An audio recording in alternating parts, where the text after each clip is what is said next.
नमस्कार दोस्तों इस वीडियो की शुरुआत हम एक कल्पना से करते हैं। कल्पना कीजिए कि कल सुबह आप उठें और कोई आपको पहचान न सके। ना आपका नाम, ना आपका ओहदा, ना आपका धर्म, ना आपकी जाति। तो क्या आप वही रहेंगे जो आज हैं, या आप केवल एक शरीर रह जाएंगे जिसे समाज ने अभी तक नाम नहीं दिया? आज की कहानी होली की है, पर असली रंग गुलाल के नहीं, पहचान के हैं। होली की दोपहर थी। गांव का चौक रंगों से भर गया था। हर हथेली में वही लाल, हर हवा में वही नीला, हर चेहरे पर वही हरा रंग था। रंग अलग अलग हाथों से उड़े, पर आकर सब एक ही रंग में घुल गए। कुछ ही देर में चेहरों का अंतर मिट गया।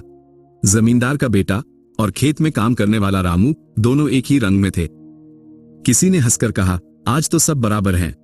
रामू ने सामने खड़े रंगे हुए चेहरे को देखा। पहचान करना असंभव था कि वह मालिक है या मित्र। रामू के भीतर एक हलचल उठी कि यदि पहचान मिट जाए तो क्या संबंध फिर भी बने रहते हैं? नाम पुकारे जा रहे थे, पर लोग पहचान नहीं पा रहे थे। किसी ने रामू को रंग लगाया, गले लगाया। क्षण भर को उसे लगा यह अपनापन सच्चा है।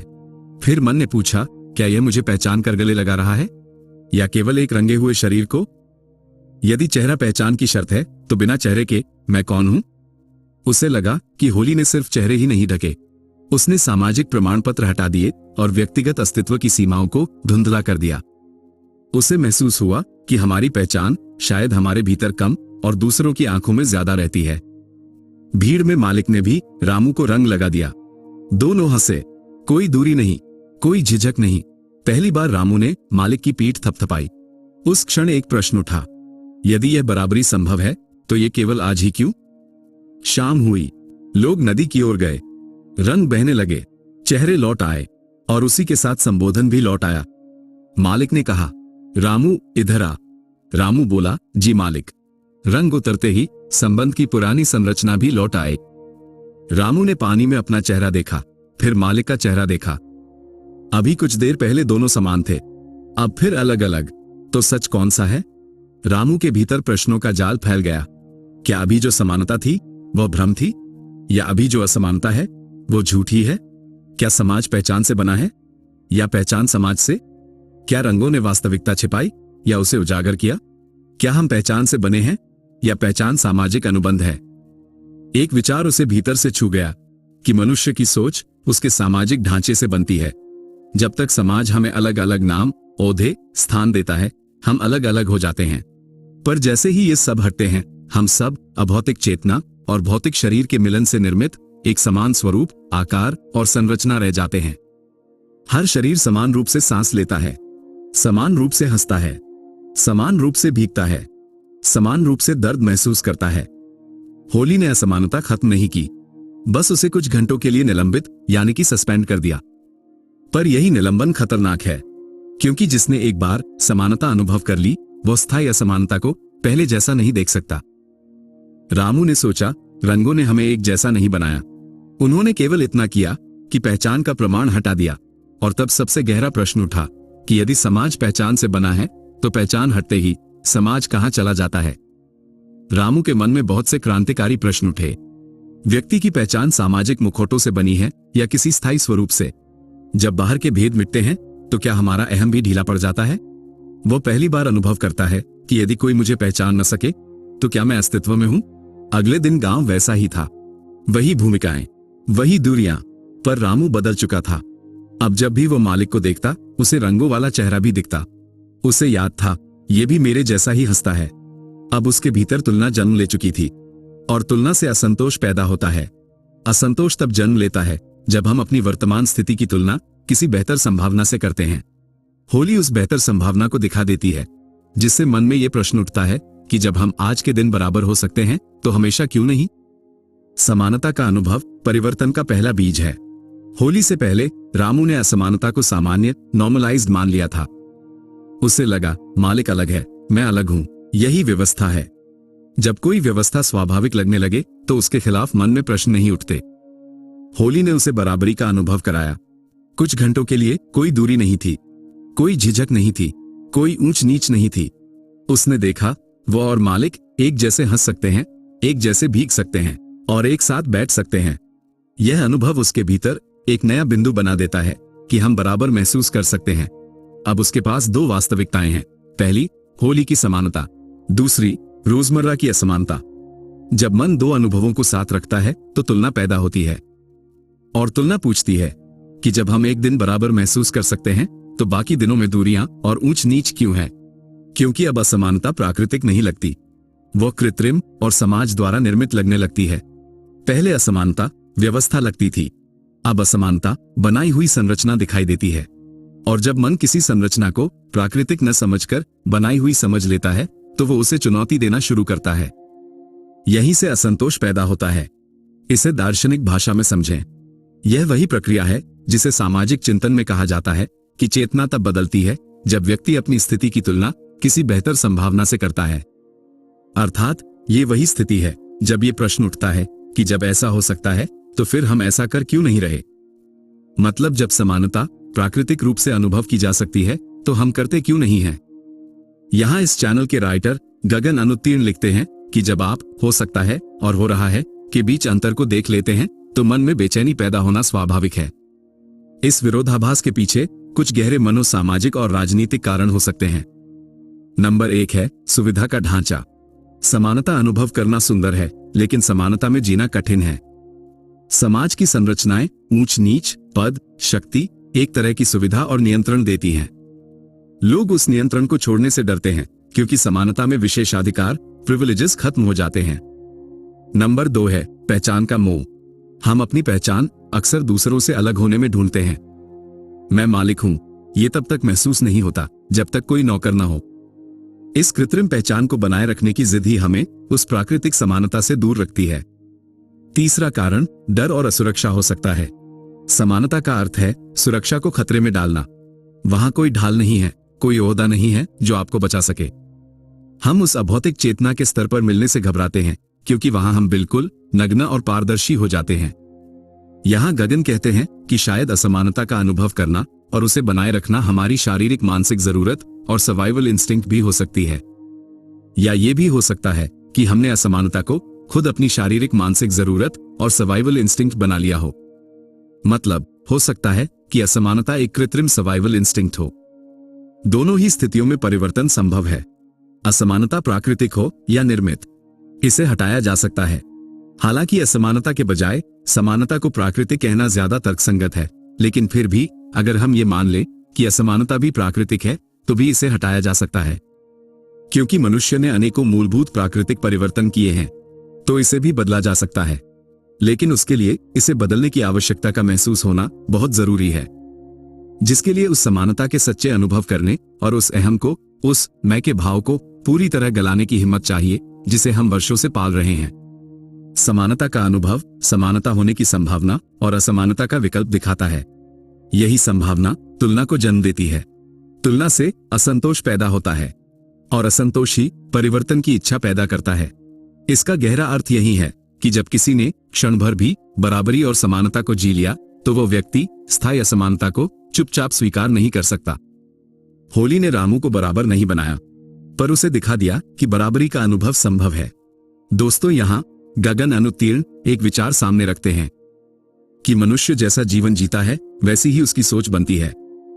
यदि वो रोज असमानता और ऊंच नीच देखता है तो असमानता उसे स्वाभाविक लगने लगती है और मन भी इस ऊंच नीच को सच मान लेता है। पर यदि कुछ क्षण ऐसे हों जहां सब एक जैसे लगे और वह बार बार इस समानता को अनुभव करे तो मन में एक नई संभावना जन्म लेती है। उसका मन पूछने लगता है कि जब बराबरी संभव है तो दूरी क्यों?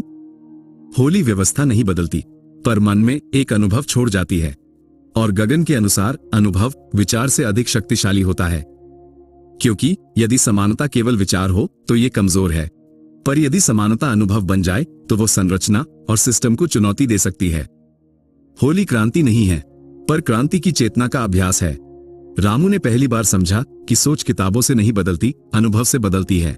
और यदि हम बार बार एक दिन के लिए भी बराबर हो जाएं, तो एक दिन इस बराबरी को स्थायी करने के लिए प्रश्नों के साथ साथ अटूट इच्छा शक्ति और अथक प्रयास भी जन्म लेता है। क्योंकि जिसने एक बार समानता का अद्भुत और शुभ अनुभव कर लिया, फिर वो इस अनुभव को बार बार दोहराने की कोशिश करता है।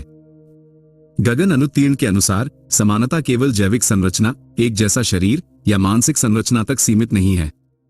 वास्तविक समानता उस स्तर पर है जहां हम सब अंततः पहुंचना चाहते हैं। प्रश्न यह है कि अंततः हम सब चाहते क्या हैं? गगन अनुत्तीर्ण कहते हैं, बराबरी शरीर की बनावट में नहीं और न ही मन या बुद्धि की क्षमता में है। बराबरी उस दिशा में है जिस ओर हम सब चल रहे हैं। हम सब अंततः सुरक्षित रहना चाहते हैं, आपसी जुड़ाव चाहते हैं, सम्मानित होना चाहते हैं, सुखी और खुश होना चाहते हैं। रास्ते अलग हैं पर चाहत एक जैसी है। शायद असली प्रश्न यह नहीं है कि हम कितने अलग हैं। असली प्रश्न यह है कि क्या वास्तव में हमारी बुनियादी शारीरिक और मानसिक जरूरतों में अंतर है या नहीं। यदि अंततः हम सब रोटी, कपड़ा और मकान चाहते हैं, हम सभी सुख चाहते हैं, सम्मान चाहते हैं, आपसी जुड़ाव चाहते हैं, भय से मुक्त होना चाहते हैं और एक आनंदित और शांत सरल जीवन चाहते हैं, तो फिर यह ऊंच नीच किस लिए है? गगन अनुत्तीर्ण इस संबंध में एक अंतिम संभावना रखते हैं कि शायद समस्या यह नहीं है कि हम अलग हैं। शायद समस्या यह है कि हम एक जैसे हैं और अपने समान हिस्सों की एक जैसी जरूरतों को अधिक सुरक्षित और आरक्षित करने के लिए हमने ये ऊंच नीच की कहानी गढ़ ली है, ताकि असमानता अन्याय नहीं, व्यवस्था लगे। यदि हमारी भूख समान है तो प्रतिस्पर्धा भी समान होगी। और शायद कुछ लोगों ने अपनी भूख को सुरक्षित करने के लिए दूसरों की भूख को कम अधिकार और महत्व दे दिया है, और इस तरह असमानता एक सुविधाजनक संरचना बन गई है। इस प्रकार ऊंच नीच सिर्फ व्यवस्था नहीं बल्कि स्वार्थ की संरचना हो सकती है। अब गगन कहते हैं कि यदि सचमुच हमने अपने समान लक्ष्यों और जरूरतों को असमान अधिकारों में बांट दिया है, तो प्रश्न यह नहीं है कि असमानता क्यों है। प्रश्न यह है कि वह एक दिन के लिए कैसे गायब हो जाती है। और यहीं फिर से होली का दृश्य सामने आता है। होली के दिन न तो किसी का ओहदा छीन लिया जाता है, न संपत्ति बांटी जाती है, न कानून बदले जाते हैं। फिर भी कुछ घंटों के लिए ऊंच नीच धुंधली पड़ जाती है। क्यों? क्योंकि उस दिन लोग एक दूसरे को सामाजिक भूमिकाओं के स्तरों और सीमाओं पर पहचान ही नहीं पाते। होली के रंग समाज द्वारा दिए हुए रंगों को भी ढक देते हैं। शायद होली समानता लागू नहीं करती, वो समानता का अनुभव करा देती है। रामू को याद आया कि जब उसने मालिक की पीठ थपथपाई थी, तब वो व्यवस्था नहीं तोड़ रहा था, वो केवल क्षण भर के लिए उसे अपने जैसा देख रहा था। यदि ऊंच नीच हमारी असुरक्षा और स्वार्थ की उपज है, तो होली एक दिन के लिए उस असुरक्षा और स्वार्थ को निष्क्रिय कर देती है। लाल, नीले और हरे रंगों के पीछे न चेहरा साफ दिखता है, न ओहदा, न जाति, न चमड़ी का रंग। शायद ऊंच नीच हमारी बनाई हुई दीवार है, पर होली उस दीवार पर एक दिन के लिए पानी डाल देती है। दीवार गिरती नहीं, पर पारदर्शी हो जाती है, और रामू, आप और मैं पहली बार दीवार के उस पार खड़ी सच्चाई को देख पाते हैं। दोस्तों, अंतिम निष्कर्ष में गगन अपने होली के अनुभव को साझा करते हुए कहते हैं कि होली केवल रंगों का उत्सव नहीं है, ये एक हाई ऑस्पिशियस टच रिचुअल है, यानी उच्चतम शुभ स्पर्श अनुष्ठान है। जब लोग एक दूसरे को छूते हैं, रंग लगाते हैं, हंसते हैं और गले लगते हैं, तो केवल चेहरा नहीं ढकता, सामाजिक प्रमाणपत्र और दूरियां भी धुंधली पड़ती हैं। कुछ घंटों के लिए भूमिकाएं पीछे हट जाती हैं और मनुष्य सामने आ जाता है। इसीलिए उस दिन समानता विचार नहीं लगती, वह अनुभव बन जाती है, और अनुभव किसी भी सिद्धांत और विचार से अधिक वास्तविक होता है। पहले रामू सोचता था कि होली में जो बराबरी अनुभव होती है वह झूठ है। अब वो समझता है कि होली में जो बराबरी दिखती है वही हमारी गहरी सच्चाई है, और बाकी वर्ष जो दूरी और असमानता है वह बनाई हुई संरचना है। उसे समझ आता है कि समस्या यह नहीं कि मनुष्य के जीवन में भूमिकाएं, नियम, समाज और संस्कृतियां अलग अलग हैं। समस्या यह है कि मनुष्य ने अपने वास्तविक स्वरूप को इन भूमिकाओं, नियमों और संस्कृतियों के माध्यम से पूरी तरह ढक लिया है। होली क्या करती है? वो ढका हुआ मनुष्य फिर से दिखा देती है। असमानता टिकती है क्योंकि लोग उसे प्राकृतिक मान लेते हैं, उन्हें इसके अतिरिक्त कोई दूसरा विकल्प अनुभव नहीं होता। होली उसी समानता के विकल्प को अनुभव कराती है, और जिसने एक बार विकल्प का अनुभव कर लिया वो अनिवार्यता पर विश्वास नहीं करता। रामू अब जानता है कि हम बराबर हैं या नहीं, ये बहस लंबी है, पर हम बराबर महसूस कर सकते हैं, ये उसने अनुभव कर लिया है। और परिवर्तन का बीज विचार से नहीं, अनुभव से जन्म लेता है। गगन अनुत्तीर्ण कहते हैं कि शायद समानता कोई नया आदर्श नहीं है, शायद वो भूली हुई स्मृति है जिसे होली एक दिन के लिए जगा देती है। होली भले ही ये पूरी तरह सिद्ध नहीं करती कि हम सब समान हैं, लेकिन होली ये दिखाती है कि हम सब उस वास्तविक समानता को अनुभव कर सकते हैं, और यही समानता की शुरुआत है। यदि एक दिन रंगों के पीछे हम सब समान हो सकते हैं, तो शायद समस्या यह नहीं कि समानता असंभव है। समस्या यह है कि हमने उसे बनाए रखने की कोशिश कभी की ही नहीं। लेकिन जिसने एक बार उस शाश्वत, ब्रह्मांडीय और सार्वभौमिक समानता को अनुभव कर लिया, फिर वो किसी भी प्रकार की बेबुनियादी और अशुभ असमानता को स्वीकार नहीं करता। दोस्तों, समानता कोई नारा नहीं है, ये एक पवित्र और शुभ अनुभव है। और अनुभव जब दिल में उतर जाए तो वो धीरे धीरे व्यवहार में भी उतर जाता है। शायद क्रांति बड़े भाषणों से नहीं, छोटे छोटे अनुभवों से शुरू होती है। ये कहानी भी किसी सिद्धांत से शुरू नहीं हुई, यह एक अनुभव से शुरू हुई है। गगन अनुत्तीर्ण के लिए होली केवल त्योहार नहीं है, वो भूली हुई स्मृति का एक अनुभव और दृश्यात्मक प्रश्न है। जब रंगों ने चेहरों को ढक दिया तो उन्होंने पहली बार देखा कि पहचान कितनी आसानी से धुंधली हो सकती है। और जब पहचान धुंधली होती है तो मनुष्य स्पष्ट दिखाई देने लगता है। होली वह दिन है जब समाज अपनी ही बनाई दीवारों में एक छोटी सी खिड़की खोल देता है। पूरा ढांचा नहीं गिरता, पर भीतर झांकने लायक रोशनी आ जाती है। सामाजिक पदानुक्रम सिर्फ विचारों से नहीं बनता, वह अतिरिक्त वैकल्पिक अनुभव के अभाव से बनता है। कौन किसे छू सकता है, कौन किसे रंग सकता है, कौन किसे किस नाम से बुला सकता है, कौन किसके सामने खड़ा हो सकता है, ये सभी सीमाएं असमानता के अनुभव के कारण खींची गई हैं। और जैसे कि पहले कहा गया है कि असमानता टिकी हुई है क्योंकि लोग उसे प्राकृतिक मान लेते हैं। उन्हें इसके अतिरिक्त कोई दूसरा विकल्प अनुभव नहीं होता। होली उसी समानता के विकल्प को अनुभव कराती है और इन सभी सीमाओं को कुछ घंटों के लिए उलट देती है। जिसे छूना वर्जित था वो गले लगता है, जिससे औपचारिक दूरी थी वो रंगों में भीग जाता है, जिसे संबोधन में झुकना पड़ता था वो हंसते हुए बराबर खड़ा दिखता है। और यहीं से सबसे महत्वपूर्ण प्रश्न जन्म लेता है, यदि असमानता और ऊंच नीच की सीमा एक दिन के लिए टूट सकती है तो क्या वो सचमुच प्राकृतिक है? जो दीवार क्षण भर में धुंधली हो सकती है, क्या वो अनंत सत्य हो सकती है? दार्शनिक रूप से यह गहरा निष्कर्ष है कि जिस दूरी को अनुभव में मिटाया जा सकता है वो प्रकृति की नियति नहीं, संरचना की व्यवस्था है। और संरचना बदली जा सकती है। जब रंग इन सीमाओं को ढक देते हैं, हम अजनबी नहीं रहते, हम केवल रंग से भीगे, हंसते और सांस लेते हुए मनुष्य रह जाते हैं। और यदि एक दिन हम बिना दूरी और ऊंच नीच के रह सकते हैं तो यह संभव है कि हम हमेशा के लिए भी ऐसे हो सकते हैं। गगन ने यह महसूस किया कि होली हमें यह सिद्ध नहीं करती कि समाज बदल गया है, वो केवल ये दिखाती है कि समाज बदल सकता है। और शायद सबसे बड़ी क्रांति दीवार गिराने से नहीं, खिड़की खोलने से शुरू होती है। होली ने गगन को कोई उत्तर नहीं दिया, होली ने केवल एक अनुभव दिया। कुछ घंटों के लिए, कुछ पलों के लिए, जब कोई ऊंचा नहीं था, कोई नीचा नहीं था, कोई गोरा नहीं था, कोई काला नहीं था, तब उन्हें लगा कि समानता कोई आदर्श नहीं बल्कि भूली हुई स्मृति है।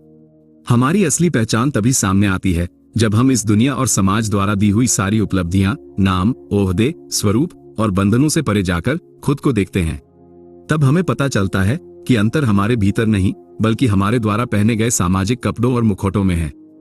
और अब प्रश्न आपसे है कि हम सच में कितने अलग हैं? यदि सामने वाले व्यक्ति से चिपके उसके ओहदे, नाम, परिचय, जाति सब हट जाएं, तो क्या बचेगा?